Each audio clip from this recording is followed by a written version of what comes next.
नमस्कार मित्रांनो, मी नाशिकचाच रहिवासी आहे.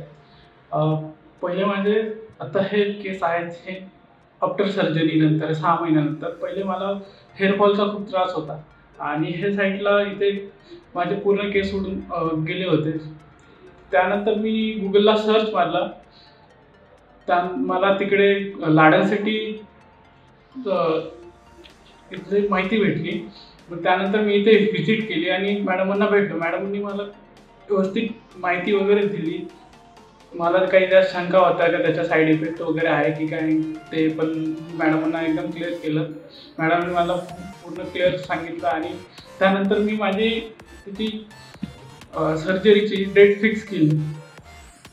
साधारण एक 15 दिवसात मी लगेच करून घेतलं ते, कारण की मला योग्य वाटलं आणि मॅडमनी जे पण काही सांगितलं ते एकदम फ्रीली सांगितलं आणि जे आहे ते सांगितलं. त्यानंतर मी सर्जरी केली. आणि आत्ता जे पण ग्राफ्स लावलेत मी 1500 ते 2000 इतके ग्राफ्स लावलेत मला.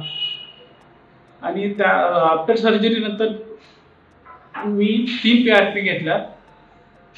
ते माझ्या हेअर ग्रो वगैरे त्याच्यासाठी आणि त्याचं बेनिफिट मला आणि आता दिसतंय एकदम नॅचरली आणि एकदम गुड लुकिंग दिसतंय आता आफ्टर सर्जरी नंतर. आणि असं कुठं पण जाऊन असं मित्रांमध्ये पहिले सर्जरीच्या आधी मित्रांमध्ये जायचं त्यावेळेस असं थोडंसं नर्वस वाटायचं, यार आपले केस नाही आहे, मित्रांचे केस बघून थोडंसं जलन फील व्हायचं. पण आता तसं काय वाटत नाही आहे. खूप भारी पण वाटतंय, कॉन्फिडन्स पण वाढला आहे, त्यामुळे एकदम भारी वाटतंय. थँक्यू.